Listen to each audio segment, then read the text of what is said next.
And I said to my daughter, hey, I know that guy. My daughter, honestly. And my daughter went, Dad, that's you. I went, it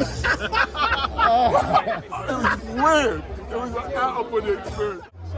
My house was here. Yeah, exactly. His house was there. And the interesting thing for me, and what's interesting about our experience growing up, where we did go to the same school and all that, is the arrival point of being at the same position by different routes.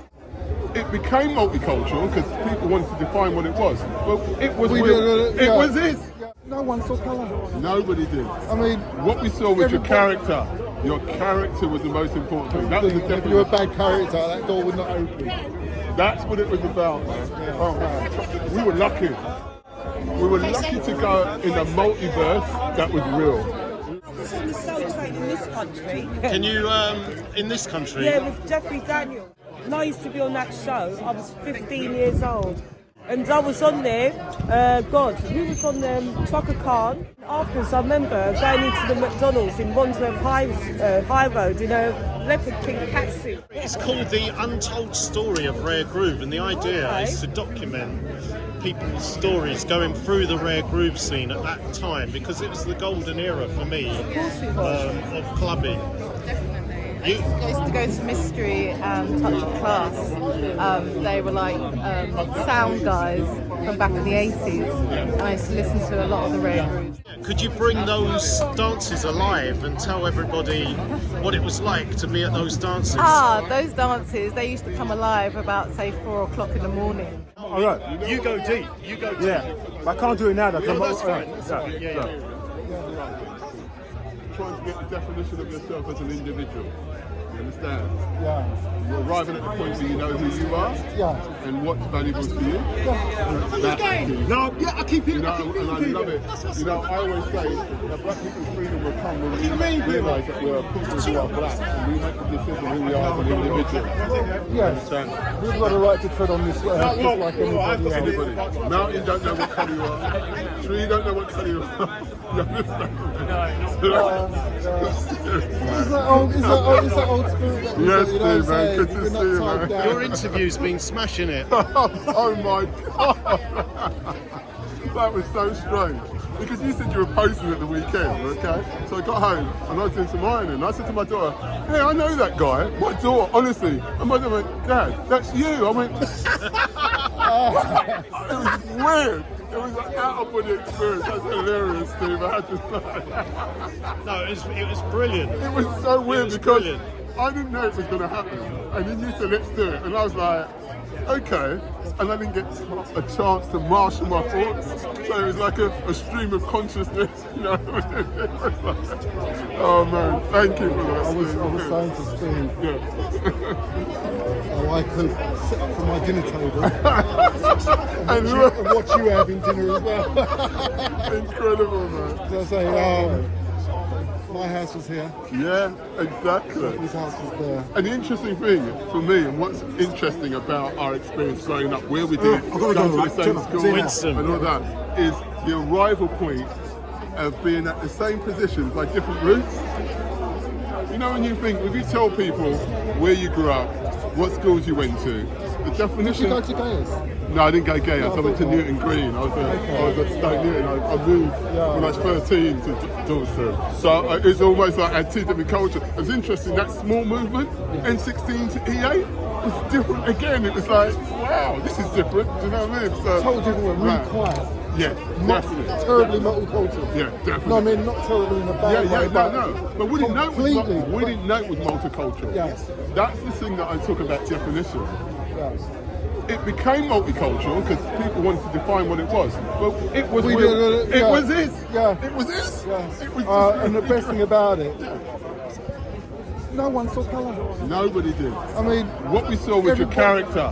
Your character was the most important thing. That was the if you were a bad character, that door would not open. That's what it was about, man. Oh man, we were lucky. We were lucky to go in a multiverse that was real. Because we got shown the most important lesson is, if love has no colour, neither does idiocy, neither does stupidity. That was the lesson I got from growing up where we grew up, man. truthfully. I know. That's like probably the best song of my life. Oh, man, it was great, man. It was great. It was great. Look at humanity. I want to hit you up a bit about some rhythm training stuff. Okay, all right. No, absolutely. No, definitely. Without doubt, definitely. I didn't know you two guys knew We each go other. way back. You used to live opposite each Yeah, other. literally. As I said before, was it 13 you moved? Yeah, so yeah, probably 13, yeah. 1960s. Yeah, no, it's 1974, 74 we moved to Dalston from Stone Newton because I grew up near Cussow Park and then I moved to Dalston. And then Hackney Downs, so Gary... Oh, you went to Hackney Downs? Yeah, Gary. I don't even remember you going to Yeah, I went to Hackney Downs. Well, your brother's in my class. Gary. Yeah, Gary, yeah. So, I know that. yeah, no, absolutely, man. So, and what makes me laugh about Hackney Downs was a grammar school, which had the best of the East End in it, and then became state and went over a cliff. And I always used to say, I could never say it with pride. You notice he talks about Hackney Downs and puts the word in best in Hackney Downs. Well, the interesting thing was, I'm not going to say anything about Hampton House. my school was the first school closed down by the government when it got sacked. Hackney Downs was closed because of that. But ours got knocked down shortly after. But the interesting thing I always say, I didn't go to Eton. That's all I have to say, because the alumni from Eton, I've seen their behaviour. And boy, it leaves a lot to be desired. So you know Cleveland Watkins? But he went to Brookhouse School. You went to Brookhouse. And it's funny because Cleveland was telling me Yes. how he was in the same class Yes. as my cousin Trevor Savage. Oh my God. He was about 10 yards down the road from Oh us. my God. And then, I'll tell you the irony though. Yes. There's a guy called Brownie Yes. and Chris Cummings. Yes. Oh, no, Chris Thomas. I know Chris. That was a walking comedy act. And everybody in school thought that those two Yeah. are going to go big, they're Yes. going to go huge. Yes. Because you walk down and then, I don't know what it is, the way they just get on with each other. Yeah. You know, but, they're both doing so well. Yeah, no, When I think absolutely. about Chris and that, Yeah, no, absolutely. No, exactly. No, I mean, exactly. what people are trying to do, Yes, he's been doing that since he was 11 exactly. or 12. But the interesting thing, look at what we got from where we came. The lessons that are not written down. That's the man. Experience, man. Honestly, Trevor, man. No, I thank God, made in Hackney, man. All right, let's look at it this way. Throw a stone, you're going to hit a musician. Yes, absolutely. Throw a stone, you're going to hit a musician. Absolutely. And you know, we didn't understand the indoctrination. I didn't understand the indoctrination because I go around Errol Mullins' house. Correct. You know, there's about 4 or 5 musicians Yep. and they play music. Correct. Go around Graydon's house, Yep. 4 or 5 musicians, Yep. knock it down. That's what I grew up in. You know, we're in the little play area Yes. opposite my house. Yep. And everyone's just talking about music. Everybody's talking about music. And thinking about creating music. Correct. Go around And the music corner. wasn't a separate part of us. It wasn't like there was life and music. Music was life. And it wasn't like you could separate it. You couldn't talk about music as, oh, let's talk about music. Music was integral, you know? That's the thing about it. That's what, I mean, that's what I always say. that's how I knew Webster. Yeah, God rest his soul. Absolutely. And Stephen White, go around the corner there, him and Raw. Trevor, man, you got to get that chord, man. You got to do your reps. Right. I know. In next minute, I got Cyril on fire. Yes. Come on, Trevor, man. I can't do it. I need you. So, you know, and my sister. Yes. I've just escaped her. Yeah. And the musical. Yes. Yes. You know, it's like you jump out the music fire Yep. into another. Excuse me. music fire. Yeah, no, So that for me personally, that kind of upbringing Yep. No, integral. was wow. Like in a rock. London Rare Groove Party. I haven't been to a RAREGROOVE rave. I was And Soul Trade dancers. When was the last time you went to? Did you? No, I was on the Soul Trade in this country. Can you in this country? Yeah, with Jeffrey Daniels. Do you remember they did it here? Yeah, in Channel fact, 4. I used to go down to the Soul Train and give Jeffrey Daniels and who else? who was the director? It was. Because it was at the Wandsworth Film That's right. Studio. Yeah, I used to go down there. Sunday morning. Now, who's the famous interviewer who was David Grant. Sorry? Is it David Grant we're talking about? No. Because he does a lot of that, didn't he? Jonathan Ross. Oh, Jonathan Ross. So Jonathan Ross was the producer.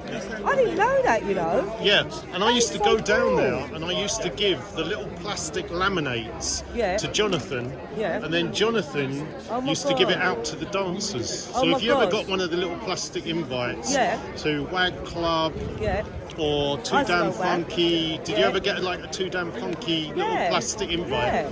Well, Jonathan used to give it to all the dancers. That's so mad, I'm going to do that. You absolutely can. You know how old I was then? When I used to be on that show, I was 15 years old. 15? Yeah. And are they up on YouTube? And I was on there, who was on there? Chaka Khan was there. And then afterwards, I remember going into the McDonald's in Wandsworth High Road in a leopard pink catsuit, ordering a Big Mac. She didn't give a shit. So the reason I'm interviewing is... Yeah, I just realised what you said. It's called The Untold Story of Raregroove, and the idea is to document people's stories going through the rare groove scene at that time, because it was the golden era for me of clubbing. I used to go to Mystery and Touch of Class. They were like sound guys from back in the 80s, and I used to listen to a lot of the rare grooves they played. So Mystery and Touch of Class. Now it's Tony funny Nix because and those names were part of a slightly different rare groove scene from the rare groove scene that was happening in the West End, which was quite funky. That was the two-step rare groove scene that came out of the blues dances, and that's and we're actually documenting the two strands. So could you bring those dances alive and tell everybody what it was like to be at those dances? Those dances, they used to come alive about say 4 o'clock in the morning. They would, and they'd go right through the afternoon, and it was just a lot of good vibes, good music, a lot of weed smoking, drinking, and just having a good time. It was mainly for the music, because when you really liked a track or a certain track would come on, it would just get rewinded back and play again like 3 or 4 times. But everyone loved it and everyone didn't mind, and it was just such a nice time. And were you at these parties? Were you at these parties, the same parties? No, I used to go with a lot of my friends. Of London. So I used to go to parties. I used to go to the Cotton Club, which is in Stoke Newington. Then I used to go to Phoebe's. Then I used to go to Four Aces before they did Labyrinth, and a number of different clubs around here. Yeah, and we're sort of focusing... And that's when the RAREGROOVE was evolving around this area. Yeah, and what was it that drew you? I mean, did you go through the rare groove scene and follow the rare groove scene during that period? Yes, I did. And who were the main DJs that you were following during that period? To be quite honest, I was following Booker T quite a bit. Yeah. Because Booker T was on point with his rare groove, and he was one of the best in London back in the day. There's another guy called Victor as well. He used to own a record shop in Kennington, and he'd have all the latest rare grooves that would just come out. What was his name? His name was Victor. Victor Henry. He had a record shop. I can't remember the name of the shop, but it was in Kennington. Back in the 90s it was, but he just sold so many records, and he used to put on events as well. So it would be Touch of Class, Special Edition, and Mystery, and some other DJs, and as I said, they'll just rock the house. Everyone just enjoy themselves. But you guys... And sing along to the tunes as well. I even play them now, today. And I just love the vibe it brings. So what are the tunes that would draw you straight to the dance floor? You're putting me on the spot now. There's oh God, don't put me on the spot. No, I can't think. I can't think. Oh, that's all right. There's too many, I can't say. There's too many. Oh man. And now I'm on the spot. I can't think of any. But I bet you when I walk down the road, all these tunes will be flowing back to me. Mademoiselle. I love that. Yes, I love. Yeah, that was a good tune. Yeah. Well, yeah, a massive two-step tune that also saw its way onto the funkier side of the rare groove scene as well. So could you bring one of those nights alive for us, from the moment that you were like talking to your mates at home all the way through to arriving, what it was like, the atmosphere? It was getting dressed up to the nines. That was, wasn't it? There were the days when you really dressed up. You really took the time, and you had your sequin tops and your bustiers and your nice silk trousers or your nice dress, and you go out with your girlfriends. You'd all just go out and have a good time. Sometimes you'd meet guys that you like. There's sometimes you wouldn't, or there was always some twat. But you get that anywhere, don't you really? But yeah. So arriving, what was it like arriving? Arriving at the Rare Groove, it was like a celebrity night, because everyone would come in their cars, in their Mercedes or their Porsches, and then they'd all just park up, and then you'd walk into the event, which was just playing music. Usually the event sometimes took place at houses, mansion houses, and sometimes they took place at various clubs. And how would you hear about it? Was it radio, word of mouth? Radio and word of mouth as well. So that's how you knew. Yeah, and the DJs that you were following at the time used... In the 80s, that would have been Touch of Class, Mystery, Victor, as I said, all those guys that did all the two-step back in the day, Booker T, they were the ones that we'd follow and go to their events. It was only when some of those events started to get a little bit violent that you just withdrew from going. What, sorry? Some of them got a little bit violent, where people got a little bit too drunk or too high, couldn't handle themselves, so then you kind of drift yourself away from that. That's not what you're about. You're not about. You don't want to be associated to that violence either, or with people who can't handle their liquor, basically. Would the dances ever be shut down, or just there'd be an incident and then everyone would carry on? There'd be an incident and then people would carry on as normal. So, and the music would play. It would stop, and then they'd get the mic. The guy on the mic, he would tell you everyone just to behave themselves. We're all here to enjoy ourselves. And then it would just, as I said, resume back to normal. And then everyone had a great time, which would just go on till hours in the morning. A friend of mine used to have, called Lou, she used to have a warehouse in New Cross, at the corner of New Cross. And he used to have parties there as well. And again, with these word of mouth, they sound a little bit underground. Yeah, they were underground, word of mouth. You'd get them on the pirate radio stations, you wouldn't get them on the normal radio stations. But yeah, that was it. So, what era was that? That was 80. I'd say there were some of the days that I'd sneak out from home actually to go to some of those parties.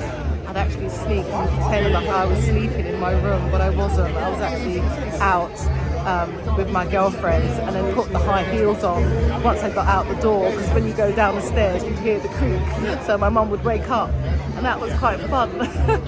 Well, you've got a little bit of an urban vibe going on. I have indeed. Right at this moment.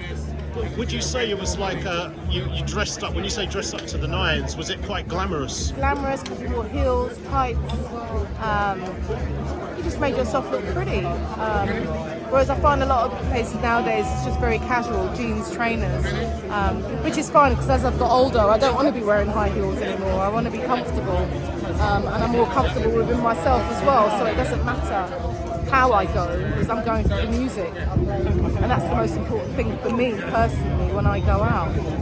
And what draws you to, what style of music is drawing you out? A variety of music actually, sorry, runny nose. It can be from, whether it's rare groove to soul, funk. I'm into and piano, a lot of the South African house music, as well as soulful house music as well.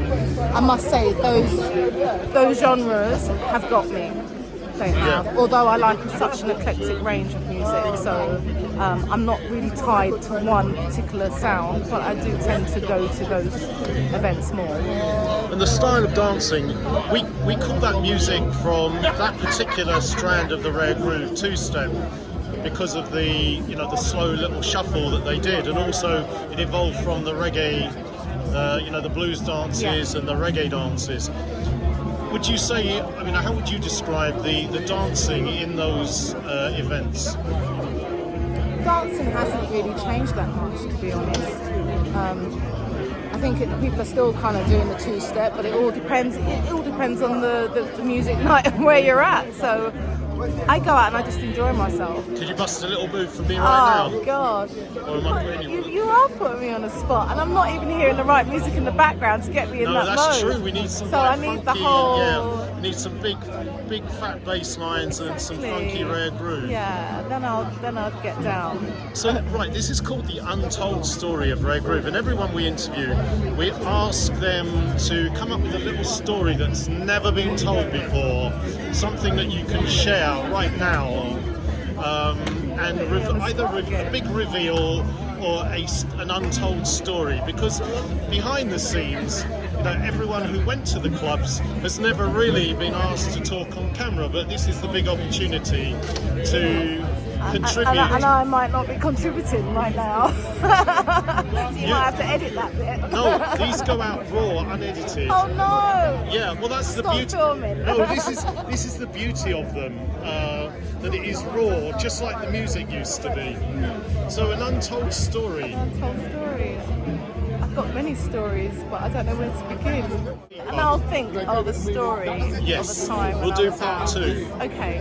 Right, really nice to meet you. Sorry, what's your name? Elizabeth. Elizabeth. Lovely to meet you. Likewise.